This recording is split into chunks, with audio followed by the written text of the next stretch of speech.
안녕하세요. 오늘은 잠깐 쉬어가는 코너로요. 제가 어렸을 때 삼천리 반도 금수강산 이런 노래를 많이 듣고 저도 많이 불렀던 경험이 있는데요. 우리나라는 자연에 들어가면 어느 곳 하나 아름답지 않은 곳이 없고 정말 자연이 제대로 잘 보존되어 있는 것들을 우리가 볼 수 있는데요. 이렇게 금수강산으로 아름답게 우리나라가 꾸며진 것은 그냥 우연히 된 것이 아니라 우리 조상들의 남다른 자연 사랑이 있어서 그렇지 않나 싶은 생각이 듭니다. 왜 이런 말씀을 드리냐면 지금은 먹거리가 너무 풍부해서요.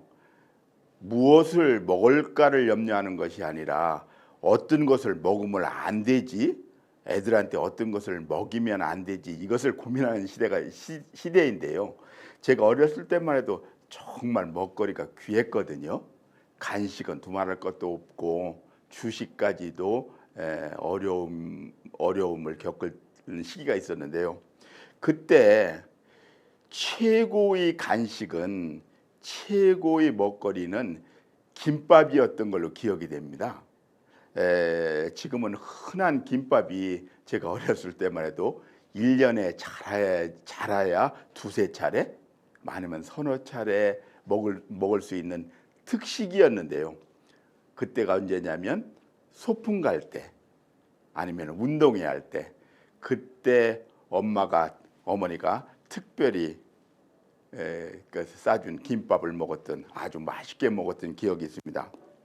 근데 그렇게 귀한, 1년에 몇 번 먹어보지 못하는 귀한 김밥도 그걸 싸주면 우리가 소풍을 가서 점심에 풀어놓고 먹을 때 우선 그 맛있는 김밥을 먹기 전에 가에 한 토막이나 두 토막은 꼬스레 하면서 그 산에다가 던져놓고 나머지 김밥을 먹었던 그 기억이 있습니다. 이것이 우리나라의 아주 좋은 고수레 문화인데요. 우리가 전에는 꼬스레하고 저는 던졌던 기억이 납니다. 이게 뭐냐면 그렇게 귀한 것도, 귀한 음식도 우선 내가 먹기 전에 자연에다 우선 돌려주고 나머지를 먹는 그런 우리가 문화가, 좋은 문화가 있었거든요. 근데 그 이유는 지금이야 산에 가서 산에 있는 동물들이나 또 새들이나 산이 원체 지금 잘 가꾸어져서 먹이가 풍부할 수 있었지만, 제가 어렸을 때만 해도 산이 민둥산이었습니다. 산에 나무가 별로 없었어요. 그러니까 사람뿐만이 아니라 산에 사는 동물이나 새들도 정말 먹을 것이 엄청 구하기가 힘들었던 시절이었거든요. 그때 그 귀한 김밥을 나만 먹지 않고 그 동물들이나 새하고 나눠 먹을 수 있도록 우리 조상들은 고수레 문화라는 그런 특별한 문화를 만들어줬던 것 같습니다. 어린애들한테 그렇게 맛있는 김밥을 옆에 한 덩어리나 두 덩어리 동물들한테 주고 나머지 먹어, 이렇게 시키면 얼마나 그것을 버리고 나머지를 먹을 어린이들이 있을까요? 그러니까 우리 부모님들은 그렇게 시키질 않고, 너 먼저 한 귀퉁이에 있는 한 첨이나 두 첨을 버리지 않고 네가 다 먹으면 산에 있는 신이 있는데 그 신한테 너 벌 받는다, 이렇게 애들한테 주입을 시켰습니다. 그러니까 벌 받을까봐 겁이 나서 어쩔 수 없이 그 맛있는 김밥이 하나나 두 덩어리는 새들이나 동물들한테 던져주는, 동물들한테 주는 것도 모르면서 던져주는 그런 문화가 있었거든요. 이것도 우리 조상들의 엄청난 자연 사랑의 방법 중에 하나이지 싶습니다. 그래서 오늘은 우리 조상들이 지금 이렇게 금수강산을 만들 때까지 어떤 방법으로 우리나라를 보존해 왔는지, 자연을 사랑했는지, 그것들을 몇 가지 예를 들어서 한번 이야기해 볼까 합니다. 우리나라뿐만이 아니라 모든 나라에는 고전이 있고 동화가 엄청 많거든요. 그 많은 고전, 그 많은 동화, 그것들이 내용들이 다 좋은 내용들이지만 그 많은 동화 고전 중에 온 국민들한테 남녀노소 할 것 없이 온 국민들한테 시대를 건너뛰어서 모든 사람한테 읽히는 고전과 동화는 그렇게 많지 않습니다. 그런데 우리나라에 전래 내려오는 고전 중에 가장 대표적인 거, 시대를 초월해서 남녀노소 누구를 불문하고 다 읽혀지고 다 아는 고전이 대표적인 것이 흥부전인데요. 흥부전. 이 흥부전은 우리가 많이 알기로는 권선징악, 선을 행하면 복을 받고 악을 행하면 벌을 받는다. 그런 교훈을 알려주는, 교훈을 가리키는 그런 교훈서적으로 우리가 많이 알려지는데요. 틀림없이 그런 교훈도 있지만 이 흥부전은요, 우리 어르신들이 범국민적인 자연 보존 운동에 필수적인 교과서로 쓰여졌습니다. 이게 왜 제가 이 말씀을 드리느냐면요, 이제 이 흥부전에는 주인공이 제비인데요. 흥부집에 날라와서 집을 짓고 살던 제비가 어느 날 떨어져서 다리를 다치게 되잖아요. 다리가 다친 제비를 보고 그 제비가 안타까워서 흥부는 잘 제비 다리를 고쳐줍니다. 그랬더니 그 제비가 가을에 강남으로 간 다음에 그것이 흥부가 그렇게 자기를 고쳐준 것이 너무 고마워서 그 다음에 박씨 하나를 물고 오잖아요. 근데 그 박씨가 보통 박씨가 아니라 검은 보화가 잔뜩 들어있는 박이 열리는 그런 박씨라 흥부는 아주 부자가 되고, 그것을 지켜보고 있던 못된 형 놀부는, 못된 욕심 많은 놀부는 자기도 그런 박씨를 갖고 싶어서 제비가 떨어져 주길 바라는데 쉽게 제비가 떨어져서 다리를 다치지 않네요. 그러니까 어떻게 해요? 쫓아 올라가서 제비를 한 마리 잡아가지고 자기가 제비 다리를 부러뜨린 다음에 그것을 다시 고쳐서 날려보내잖아요.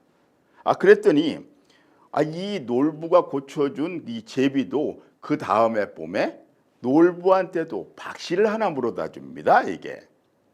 그런데 놀부한테 물어다 준 박씨는 어떤 박씨인가요?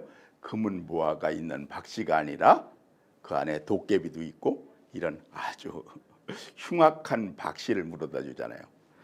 이 흥부전의 얘기를 우리나라 사람이면 모르는 사람, 남녀노소 모르는 사람들이 하나도 없을 텐데요.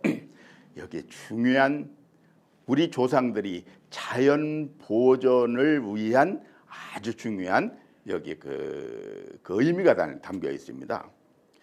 무슨 얘기냐면요, 이 제비가 정말 착한 흥부한테만 박씨를 물어다 주고 놀부는 이게 해코지를 한 거잖아요.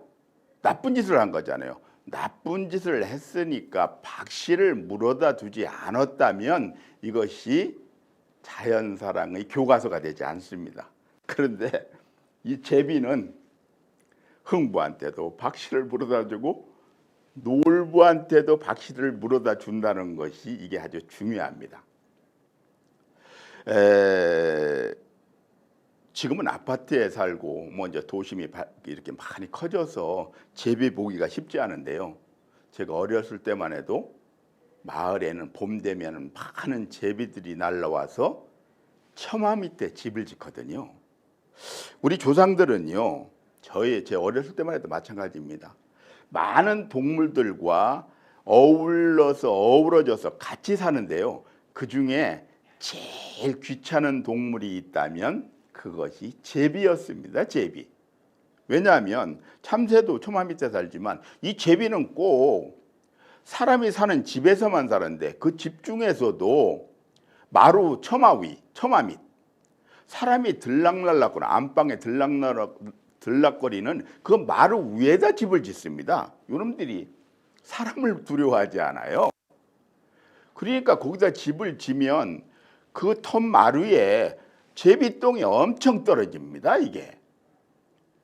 그렇게 사람을 귀찮게 하는 동물들이 없습니다. 없습니다. 귀찮게 하는. 그러니까 우리 조상들 입장으로 보면 제비가 제일 귀찮은 존재입니다. 좀 다른 데 가서 집을 짓지. 꼭 마루 처마 위에다가 밑에다가 집을 지니까요.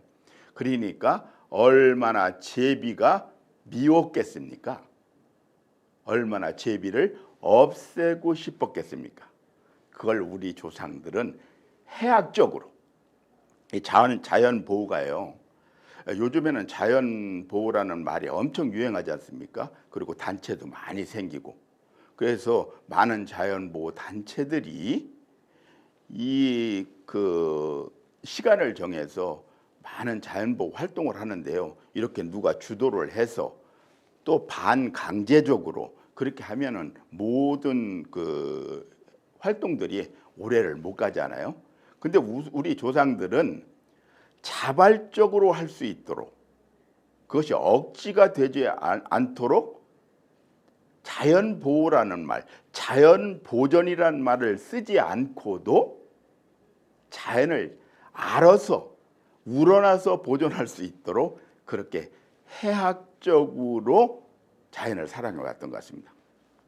조금 전에 말씀드린 대로 제비, 그냥 제비 그렇게 똥 싸고 막 그렇게 귀찮게 하는 거 그래도 제비는 살려줘야 돼 이렇게 강요하지를 않고 제비를 손에 해코지를 하면 박씨를 물어다 주거든. 제비를 잘 보호해주면 흥부한테 물어다 준 박씨를 갖다 주고 너 제비가 귀찮다고 해코지를 하면 놀부한테 물어다 준 박씨를 갖다 준다. 이렇게 교육을 했습니다. 이렇게 계몽을 했습니다. 그러니 겁이 나서 제비가 그렇게 똥을 많이 싸고 힘들게 해도 귀찮게 해도 제비를 건들 수가 없지 않습니까? 그래서 제비를 건들지 않고 똥바지를 제비집 밑에는 이렇게 똥바지를 했던 경험이 있습니다. 그래서 이 흥부전은 아까 말씀드렸던 대로 우리가 권선진학 착하게 살으라는 그것을 의미의 그런 교훈이 되는 책도 되지만 우리 조상들이 자연보존 범국민 자연보존 계몽운동의 지침서로 흥부전이 활용됐던 것 같습니다. 그런 예를 한 가지 더 들어보겠는데요. 이건 동화입니다. 동화. 여러분들 다 아시는 콩쥐팥쥐입니다. 콩쥐팥쥐. 콩쥐가 처음에 태어나서 아빠하고 엄마하고 정말 잘 살다가 어느 날 갑자기 엄마가 돌아가시게 되잖아요. 엄마가 돌아가시게 돼서 아빠가 콩쥐를 기르게 되는데 콩쥐가 10살이 좀 넘어서 일을 할 만할 쯤 나이가 됐을 때 새엄마를 드립니다. 아빠가 새엄마가 들어오게 됩니다. 근데 그 새엄마가 팥쥐라는 딸내미를 하나 될 거죠. 근데 여기서부터 이제 문제가 생기는데 이 팥쥐 우리가 보통 생각하면 콩쥐는 착한 애고 팥쥐는 나쁜 애로 우리가 생각하는데 팥쥐는 절대 나쁜 애 아닙니다. 팥쥐가 콩쥐한테 크게 잘못한 건 별로 없는 것 같습니다. 팥쥐 엄마가 문제지. 팥쥐 엄마가 문제지. 이 팥쥐 엄마는 자기가 직접 낳은 딸인 팥쥐만 사랑하고 콩쥐를 학대하기 시작합니다. 근데 여기서도 저는 한번 생각해 보는 것이 이 팥쥐 엄마도요. 지금 이 시대에 사는 못된 사람들에 비하면 그래도 양심 있는 엄마입니다. 이 시대는 어떤가요? 자기한테 좀 귀찮고 싫고 생각이 다르고, 예? 또 그러면은 그냥 같이 있지도 않고 제거하고 없애고 그러지 않습니까? 심지어는 제가 입에 담기가 어려운데 더 심한 짓도 하는 부모들이 많이 있지 않습니까? 근데 그거에 비하면 이 팥쥐 엄마는 그래도 양심이 있습니다. 그냥 뭘 좀 힘든 일을 시킬 뿐이잖아요. 시킬 뿐이잖아요. 제가 무슨 말씀을 드리려고 하느냐면, 팥쥐 엄마가 그 콩쥐한테, 팥쥐한테는 시키지 않은 일을 시키잖아요. 깨진 독에 물을 채워 넣어라. 그리고 많은 곡식을 늘어놓고 이것을 다 곡식을 찧어라, 이런 것들. 그리고 무슨 잔치에도 팥쥐만 데리고 가고, 콩쥐는 안 데리고 가는 게 아니라 너 오지 마 이렇게 한 게 아니라 정말 올 수 없는 상황을 만들어 놓고 그 일을 맞춰 놓고 오라, 요렇게 아주 못된 짓을 시키고 가는데요. 그런데 이 그 콩쥐를 도와주는 것들이 누구지요? 깨진 독에 물을 채우랬더니 두꺼비가 와서 도와주고, 곡식들을 다 쪄놓고 오랬더니 참새들이 와서 도와주고, 그리고 산에 있는 아주 힘든 밭을 가르려 했더니 소가 와서 도와주고. 무슨 얘기냐면, 이렇게 콩쥐가 어려움을 처할 때마다 그것을 도와주는 것들이 다 동물들이 도와주는 것으로 이 콩쥐팥쥐 동화는 꾸며져 있습니다. 그래서 모든 동물들은 우리 인간들한테 이로운 것을 해준다, 이로운 것이라고 알려주는 것이 이 콩쥐팥쥐의 동화입니다. 그래서 이것도 엄청난 주변에 있는 함께 사는 자연을 하라는 그런 그런 계몽 운동의 지침서가 되는 동화인 것이 틀림없습니다. 돈벌레인데요, 그리마.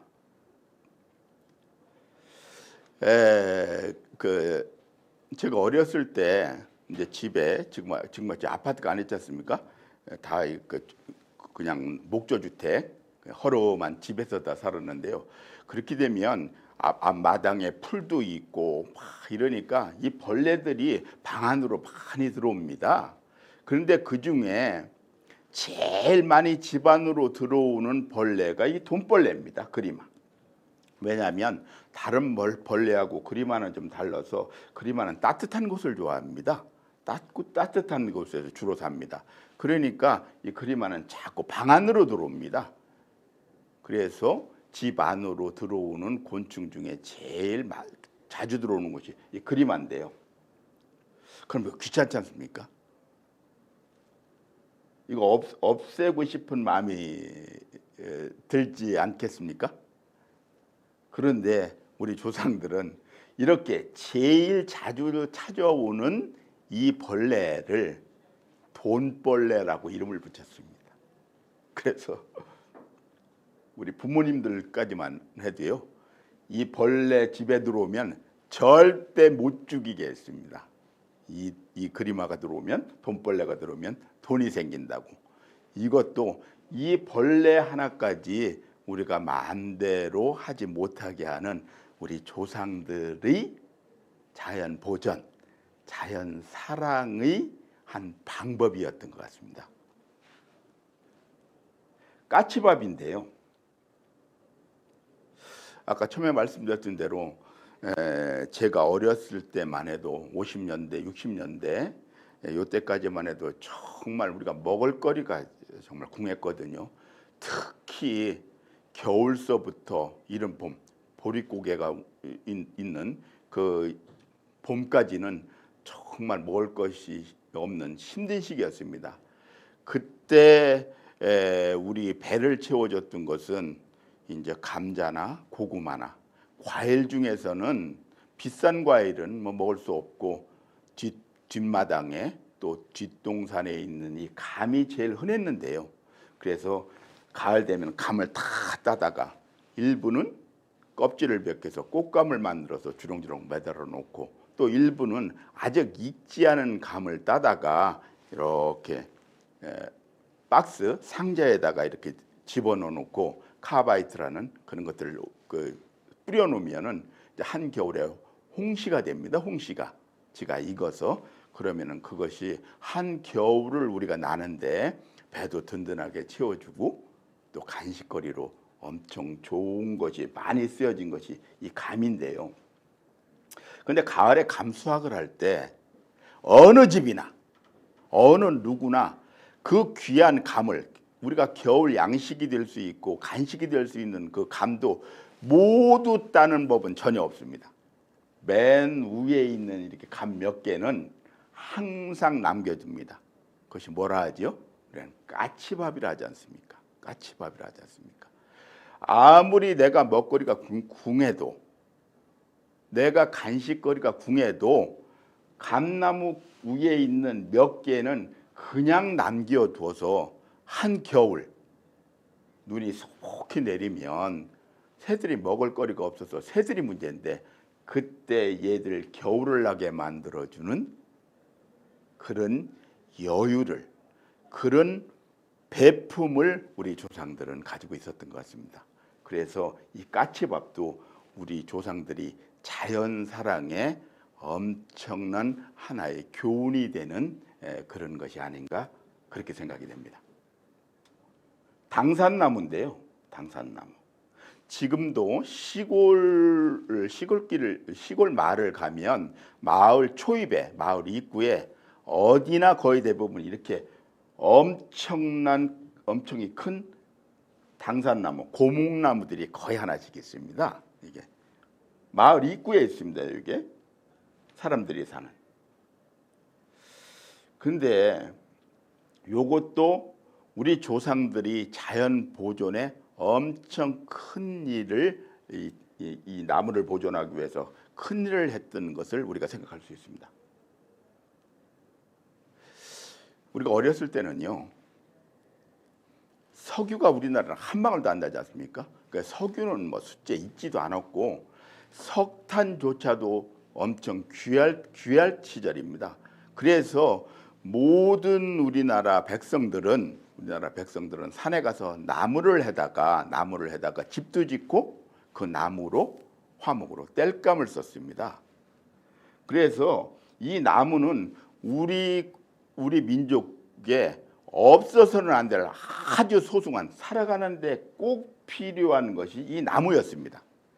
그러니까 이제 가을 되면 겨울을 나기 위해서 산에 가가지고 지게를 지고 산에 가서 많은 나무들을 펴다가 이제 잔뜩 쌓아놓고 겨울을 나게 되는데요. 그때 살던 우리 조상들이 산 꼭대기로 올라가서 힘든 산에 가서 나무를 해오는 대신에 집 옆에 있는 이렇게 커다란 나무를 보면 얼마나 이 나무가 베고 싶었을까요? 이 나무 한 그루만 베면 몇 년을 떼고도 남을 화목이 될 텐데요. 이게 군침이 안 돌았겠습니까? 이 나무를 펴다가 땔감으로 만들고 싶은 유혹이 왜 없었겠습니까?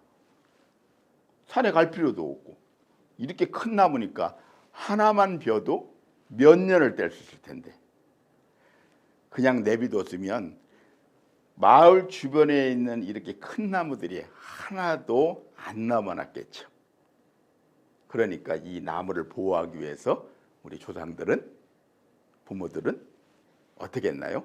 여기에 뭐가 있다? 선왕신이 있다. 이 나무에 고유 나무를 지키는 신이 있다. 그래서 이 당산나무를 건드린 사람은 반드시 해를 당한다. 잘못하면 죽을 수도 있다. 이렇게 교육을 시키거든요. 그래서 마을 입구에 있는 이 큰 나무는 아무도 건들지를 못합니다. 왜? 이 나무를 건드렸다가는 아프든지 잘못하면 죽을 수 있다고 생각을 했으니까요. 그래서 마을 입구에 있는 이 당산나무들은 적게는 수백 년, 어떤 것은 1000년이 넘게 지금까지도 보존되고 있습니다. 이 나무 한 그루도 어려운 시기지만 나무 한 그루를 보호하기 위해서 우리 조상들은 나무를 벼다 떼지 마라, 나무를 보존해야 된다, 이렇게 강요하지 않고 아까 말씀드린 해학적으로 자발적으로 이 나무를 손대지 못하게 그런 그 장치를 선왕신이라는 그것을 빗대서 이야기를 만들어서 나무를 보존해 왔던 게 아닌가 싶습니다. 그래서 지금 시골 농촌 마을에 가면 이 당산나무가 마을 사람들이 엄청난 놀이터도 되고 여기에서 재미있는 어떤 뭐랄까 놀이도 하고 그늘이 져서 여름에는 시원하게 마을 사람들이 쉼터도 돼주고 그런 나무들이 다 보존돼 있는 것으로 저희들은 알고 있습니다. 정이품송인데요. 우리 조상들이 자연 보존 백미입니다. 백미. 속리산에 있지 않습니까? 속리산을 가보면 말띠고개가 이렇게 꼬불꼬불한 말띠고개가 있고 그 위에 이제 말띠고개를 지나가면 법주사라는 아주 유명한 절이 있는데요. 그 법주사를 들어가기 전에 길 옆에 이 정이품송이라는 이 소나무가 한 그루 있습니다. 천연기념물 103호인데요. 이 나무에 얽힌 사연은 세조 임금님이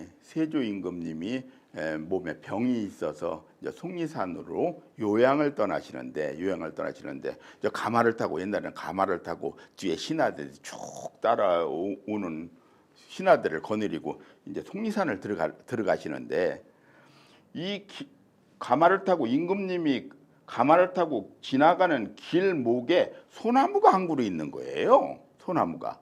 근데 이 소나무가 가지가 축축 늘어져 있는 거야. 자, 뒤에서 이것을 지켜보는 신하들은 어떤 마음이었을까요? 이 소나무 가지가 아래로 쭉 쳐져 있는데 임금님이 지나가시는데 그 가마 꼭지를 건들면은 이건 큰일 나는 거야. 그러니까 조마조마했겠죠. 뒤에 신하들은 저걸 임금님이 오시기 전에 저 가지를 치든지 저 나무를 없앴어야 되는데 저걸 그냥 놔둬가지고 잘못하면 임금님 가마가 손상되게 생겼거든요. 그러니까 조마조마했겠죠. 그걸 세조 임금님이 안 하셨던 것 같습니다. 그냥 내비뒀다가는 속리산의 그 법주사에 들어가서 치료를 하시고 가기 전에 이 나무는 없어졌겠지요. 신하들이 이 나무는 벼서 없앴겠지요. 그걸 우리 세조 임금님이 생각하셨던 것 같습니다. 그래서 어떻게 해요? 이 소나무한테 정이품이라는 벼슬을 내리잖아요. 그 핑계가 가마를 타고 지나가는데 지가 알아서 소나무가 가지를 이렇게 올렸다고. 소나무가 가지를 올릴 수 있습니까?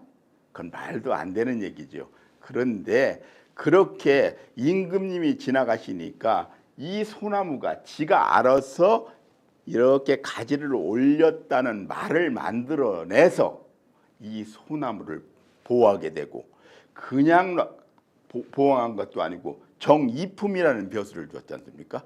정이품이면 판서인데요. 판서. 지금 말하면 장관급입니다. 장관급. 임금님이 장관으로 임명을 하니 그 다음에 어느 백성이 이 소나무에 손을 대겠습니까?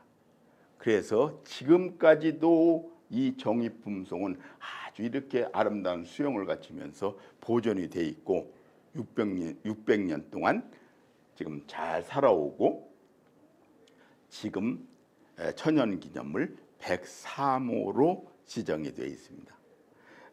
제가 오늘 몇 가지 예를 들어서 우리 조상들이 자연 보호라는